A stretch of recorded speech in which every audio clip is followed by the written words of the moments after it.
Bonjour, que se passe-t-il sur le Bitcoin? C'est ce que nous allons voir dans l'analyse du jour. Mais avant de commencer, n'oubliez pas de vous abonner, de mettre un petit pouce bleu et de laisser un commentaire.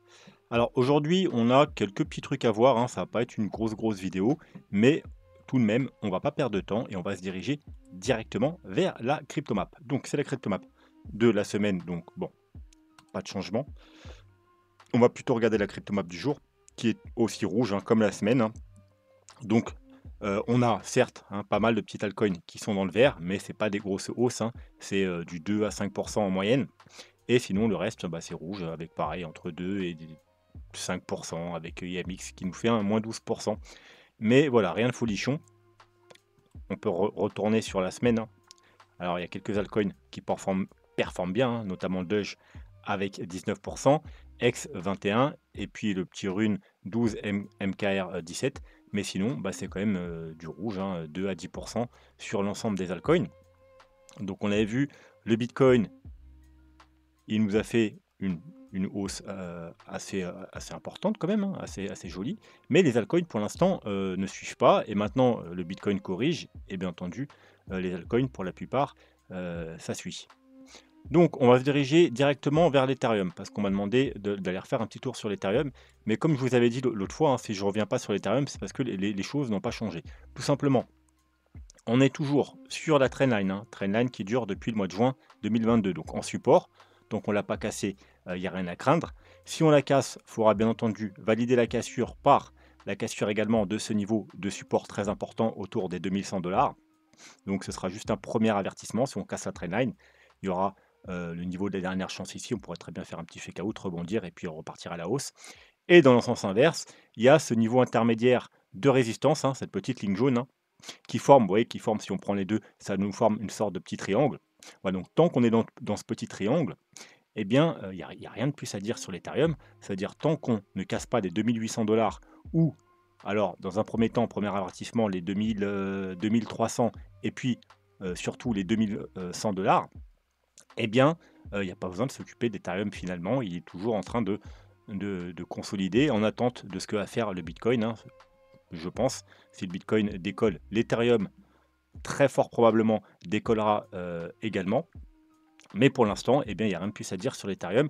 On m'a demandé également Solana, mais Solana, c'est exactement pareil qu'Ethereum. Alors Solana, il est dans un plan au niveau des lot wave, pareil que sur le Bitcoin, c'est-à-dire une vague 1, une vague 2, une vague 3, une vague 4, potentiellement terminée, mais pas forcément, aucune validation, encore moins que sur le Bitcoin, puisque sur le Bitcoin, on a déjà cassé la trendline baissière,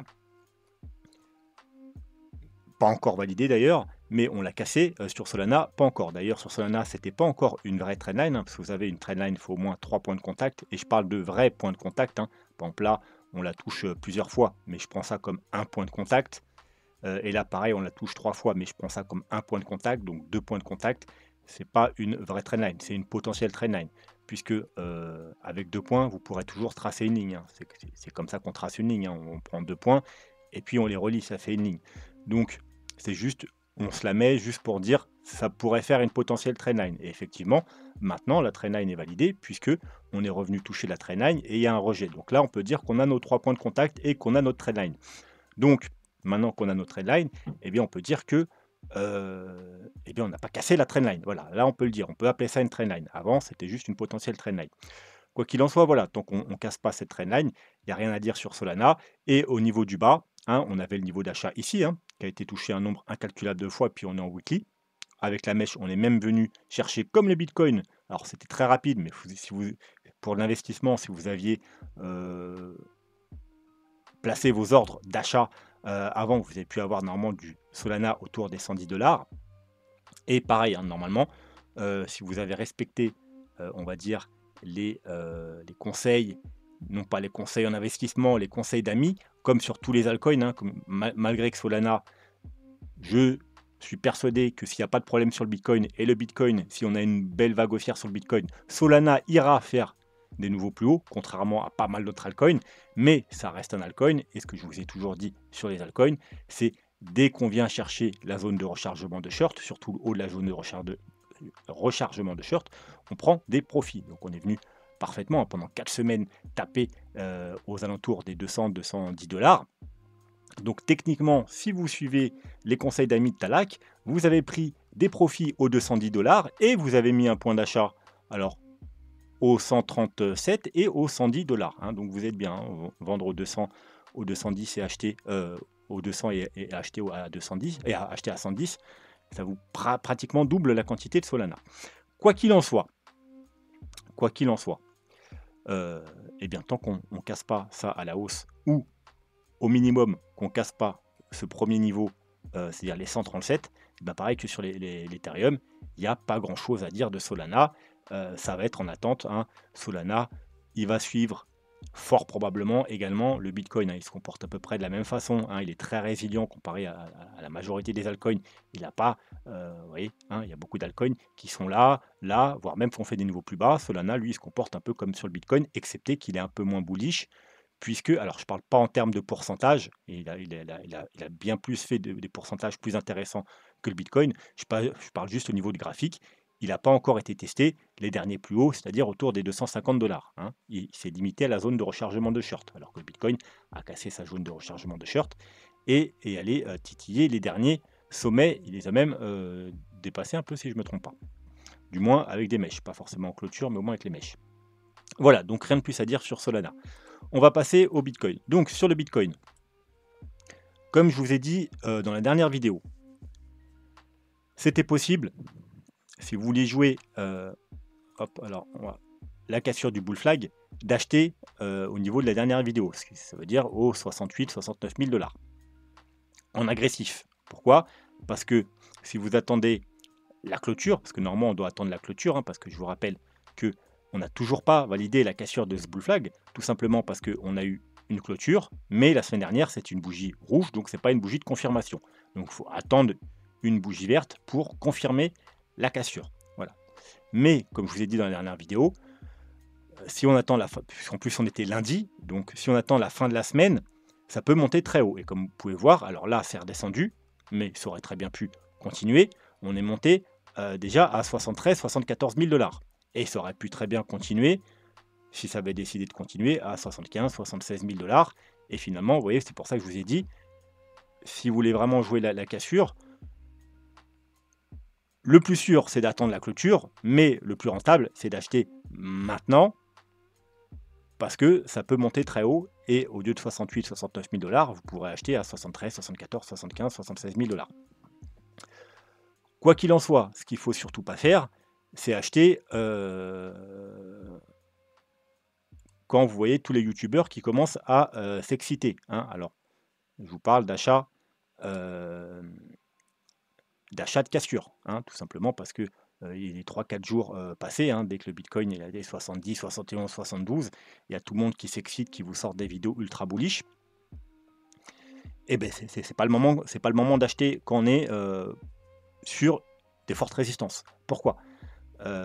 Parce qu'on est sur une double résistance importante, hein, entre les 71 et les 73 000 dollars. Donc, au top, là, aux 73 000 dollars, c'est tout simplement, on va s'enlever le graphique. Hein, regardez, hop. Eh bien, c'est exactement le niveau du dernier top du mois de mars.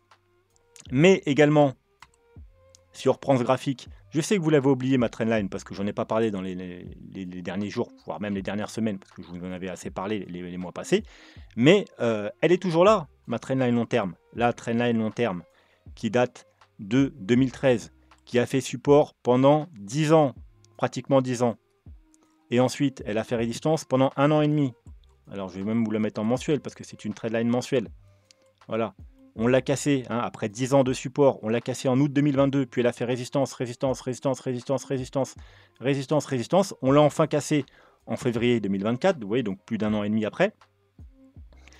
Et là, hop, petite incursion en dessous. Et je vous avais dit que le Bitcoin allait s'en rappeler de cette trendline. Et effectivement, vous voyez, on est venu pile se faire rejeter au niveau de la trendline. Alors comme je vous ai dit, c'est pas seulement la trendline, c'est une double résistance, c'est en même temps la trendline, long terme, et en même temps le dernier top. On peut également voir le graphique comme ceci, hein, on peut le voir en bull flag, mais on peut également le voir en range, comme ça, de façon encore plus simple. Donc en prenant tout simplement le niveau des clôtures, c'est-à-dire la clôture la plus basse ici, hein, on ne prend pas les mèches, on prend les clôtures, donc c'est les 54 000 $. La clôture la plus haute ici, c'est les 71 000 $, et vous voyez que depuis le mois de mars, on a essayé une mèche rejetée, là, rejet, rejet, rejet, rejet, rejet, rejet, et puis une nouvelle fois, rejet. Voilà, donc tant finalement, si vous voulez voir les choses avec le plus de simplicité possible, tant qu'on ne casse pas les 54 500 $, hein, en clôture, on parle pas de mèche, tout va bien, et tant qu'on ne casse pas les 71 000 $, pareil, en clôture, après, c'est encore mieux avec une bougie de confirmation, mais déjà une clôture, ce sera quelque chose qu'on n'aura pas fait depuis le mois de mars, donc depuis 8 mois, hein, on n'a jamais eu une clôture au-dessus des 71 000 $, eh bien, ce sera plutôt positif.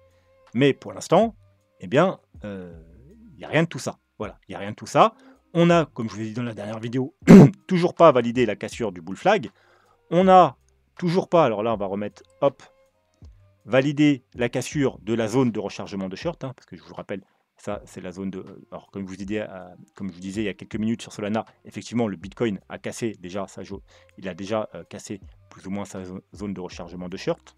Alors, en plus, c'est pas la zone... Alors, est-ce que j'ai mon graphique? On va changer de graphique, parce que c'est pas cette zone-là que je parlais. Voilà, on parle de celle-là. Non. Bah, je l'ai pas. Alors, attendez, je vais vérifier si c'est bien la bonne zone de rechargement de short. Hein. Parce que moi, je parle de cette zone de rechargement de short là, de tout le bear market. Oui, non, c'est bon. On l'a déjà bien cassé, celle-là, comme je disais avec Solana. Donc là, on parle de la zone de rechargement de short de toute la chute ici. Voilà, du top là jusqu'au plus bas ici. Hein, ça nous donne cette zone-là. On l'a toujours pas cassé. On n'a toujours pas validé, enfin on l'a cassé, mais on ne l'a pas validé, puisqu'on a une bougie verte, une bougie rouge, voilà, donc on n'a toujours pas validé. Et c'est également le dernier top hein, du mois de mars en clôture, on n'a toujours pas validé non plus, parce qu'on n'a pas de bougie de confirmation. Donc, rien n'est encore fait, on en revient au même point que lundi, il faudra attendre la clôture de la semaine pour, dans un premier temps, voir si on arrive à valider la cassure. Alors, je vais retrouver mon graphique du bull flag, parce qu'effectivement, si on clôture, alors rappelez-vous, hein, il faut clôturer au-dessus des 68 000 $, eh bien, le bull flag sera validé, mais comme vous le savez, pour valider également une trendline baissière, et un bull flag, c'est quoi? C'est tout simplement une double trendline, hein, une trendline en haut, une trendline en bas. Il nous faut également casser un niveau important de résistance. Le niveau important des résistances, alors vous pouvez voir soit celui-ci qui est également à moyen terme intéressant, ou alors carrément celui-ci qui est encore plus important, puisque voilà, c'est la clôture weekly la plus haute, le haut du range, hein, si vous prenez ça comme un range. Et tant que ça, c'est pas fait, eh bien, casser le bull flag, c'est mieux. Casser des résistances horizontales, eh bien, enfin, casser le bull flag, c'est bien, excusez-moi. Casser des résistances horizontales, eh bien, c'est encore mieux. Voilà. Donc, eh bien, il n'y a rien de plus à dire pour aujourd'hui. On m'avait demandé un autre altcoin, je crois que c'était XRT, mais il y avait, je crois qu'il est 1000 et quelques au classement. Il y avait très peu de... Il était disponible que sur les plateformes décentralisées et Kraken. Il n'y avait pas d'historique sur le graphique, donc finalement, bah, j'ai pas pu l'analyser. C'était pas très joli. Donc donnez-moi des altcoins avec des beaux graphiques disponibles sur pas mal de plateformes, puisque sinon c'est compliqué à analyser. Voilà, alors, je vous préviens, on est le 1er, donc on aurait pu avoir une analyse mensuelle aujourd'hui. Seulement, je préfère la faire lundi tout simplement.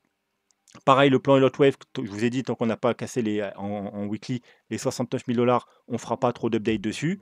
Donc lundi, on fera analyse les deux, hein, weekly et mensuel. Et également, je vous ai préparé autre chose pour la semaine prochaine qui va vous intéresser sûrement. C'est les objectifs. Alors, on a déjà fait une vidéo sur les objectifs du bull run. Je crois que je ne l'ai pas mis encore en playlist. J'essaierai de vous la mettre en playlist pour ceux qui l'ont loupé. Et là, ce sera une autre manière de faire les objectifs du bull run. Ce sera avec le plan Elliott Wave long terme, c'est-à-dire les vagues long terme. Alors, attention, ceci est un plan. Hein. Il y a 3 différents plans de vagues long terme. Ceci est un seul plan. Il y aura des objectifs pour tous les plans, d'ailleurs pas pour celui-là, parce que celui-là, on ne peut pas faire de projection, tout simplement parce qu'on a déjà fini 5 vagues haussières, on a fait une correction, et là, on va reprendre donc, des nouvelles vagues haussières. Donc, en termes de grosses vagues, il n'y a pas d'objectif. Mais sur les 2 autres plans, on n'est pas dans ce plan-là, hein, on est encore dans cette vague 5. Donc, je ne vais pas vous les montrer aujourd'hui, parce que ce n'est pas l'heure du jour. Et donc, on peut se faire des objectifs de cette vague 5. Et donc, on aura 2 nouveaux objectifs sur le très long terme, et on pourra voir si ça correspond à nos objectifs qu'on a déjà eu dans la vidéo précédente, hein, vidéo qui a été faite il n'y a pas si longtemps que ça, hein, je crois. Vous pouvez peut-être la retrouver en descendant un petit peu, si je me trompe pas. Ah, finalement, ça fait un moment, à moins que j'ai loupé là. Ah bah non, elle est juste là. Voilà, il y a un mois. Bitcoin, objectif du bull run. Voilà, donc voilà, vous n'avez même pas... Bon, il n'y a pas de playlist, mais voilà, il y a juste à descendre un petit peu. Vous voyez la fusée là. Voilà, Bitcoin, objectif du bull run. Donc ce sera pour compléter cette vidéo. Là, on avait différentes méthodes. Et là, on va faire vraiment la méthode avec les vagues d'Elliott long terme pour voir si ça correspond aux objectifs qu'on avait trouvés précédemment. Voilà, on va se laisser là pour aujourd'hui. N'hésitez pas, si vous voulez que j'analyse vos cryptos préférés, en commentaire. Si vous voulez soutenir la chaîne, abonnez-vous. Mettez un pouce bleu, un petit commentaire. Sur ce, moi, je vous souhaite un très bon week-end. Soyez prudents et je vous dis à lundi. Tchuss!